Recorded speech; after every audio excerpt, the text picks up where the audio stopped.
स्त्रियों के लक्षण के बारे में भी बताया गया है कि स्त्रियों के क्या लक्षण हैं,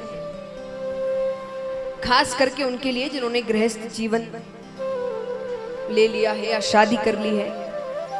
तो कहा जाता है कि आप घर को साफ सुथरा रखें।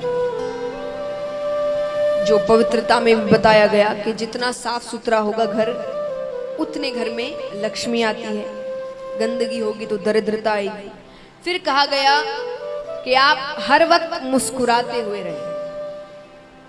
बहुत मुश्किल है, और जिनके घर में छोटे बच्चे तो और ज्यादा मुश्किल है। पर आपकी मुस्कुराहट के पीछे भी कहा गया है कि आप, क्योंकि देखिए बहुओं को, पत्नियों को क्या कहा जाता है, घर की कौन है? लक्ष्मी। तो ये ज्यादा, जितनी ज्यादा खुश होंगी लक्ष्मी उतनी आती है। ये जितने चिंता में, गुस्से में रहेंगी उतनी दरिद्रता आएगी। तो देखिए अभी आपके ऊपर भी है, आपको घर में लक्ष्मी चाहिए तो इनको खुश रखो।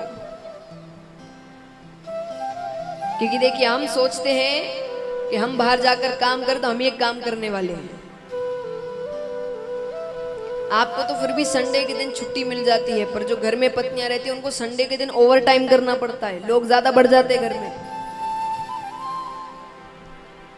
तो कभी ये ना सोचे कि हम अकेले काम करने वाले, हम काम करके आए हैं तो हम घर आए तो हमारा मूड अच्छा रखो, अच्छे से बात करो। तो आपको क्या पता उनको घर में कितनी चिंताएं हैं, कभी हो सकता है उनका भी मूड खराब हो। तो दोनों को समझने की जरूरत है। लेकिन ये बात मैं नहीं कह रही हूँ, आप सोचे कि महिला है तो महिलाओं का साथ ले रहे हैं। सच्ची बात कही गई है, धर्म के लक्षण है। वो जितनी खुश रहेंगे उस घर में उतनी लक्ष्मी आएगी। मुस्कुराते हुए रहे जितना हो सके। तो महाराज और कहा गया पतिव्रता धर्म का पालन करे। पतिव्रता एक धर्म है, उसके कुछ नियम हैं, उन नियमों का पालन करे। अब देखिए आजकल अलग अलग व्रत आ गए हैं, दो दो व्रत आने लगे हैं। तो एक पतिव्रता हुआ और आजकल पत्नी व्रता ज्यादा चल रहा है। उसके बारे में भागवत जी में कुछ बताया नहीं गया अभी तक। तो पतिव्रता धर्म का पालन करे। फिर कहा गया, ये चीज आजकल ज्यादा मानी नहीं जाती, पर कहा जाता है कि अपने पति का नाम मुख से नहीं लेना चाहिए, जो असल नाम है। कहते हैं उससे उसकी आयु घटती है।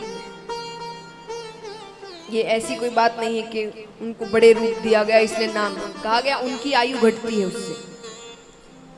पति का नाम मुख से नहीं लेना चाहिए, जो असल नाम है। कोई और नाम से आप बुला सकते हैं, पर पति का असल नाम मुख से नहीं लेना चाहिए। गांव में अभी भी लोग मानते हैं। एक प्रसंग सुनाती हूँ मैं। एक बार एक महिला अपने जेठ जी की बेटी के साथ एक कथा में जाती है। जेठ जी की बेटी का नाम चंपा था। वो कथा में जाती है। अब कथा में भजन कीर्तन भी बीच में होते हैं। तो महाराज जी ने भजन गाए, जय रघुनंदन कंस निकंदन देवकी नंदन त्वम शरणम। अब सब गा रहे हैं सिवाय उस महिला के। क्यों? तो महाराज उसके पति का नाम था देवकी नंदन। अब वो भजन गा नहीं रही। अब अचानक देखते देखते महाराज जी की भी नजर उन पर पड़ती है। तो महाराज जी को बड़ा अजीब लग रहा है कि पंडाल में बैठे हर व्यक्ति ने भजन गाया है सिवाय उस महिला का। तो महाराज जी ने गाते गाते उस महिला की तरफ इशारा किया, आप भी गाएं।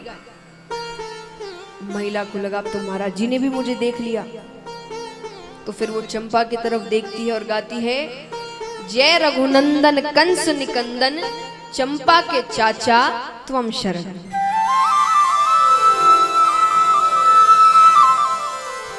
अभी दृश्य ऊपर भगवान देखते, भगवान मुस्कुराने लगते। लक्ष्मी जी ने कहा क्या हुआ? बोले अरे मेरे भक्तों ने मुझे कई नाम दिए हैं, पर आज एक नया नाम मिल गया। बोले कौन सा नाम? बोले चंपा के चाचा। तो ये विनोद की बातें हैं, लेकिन जो बातें बताई गई हैं, नाम मुख से नहीं लेना चाहिए। तो ये धर्म के कुछ लक्षण हैं।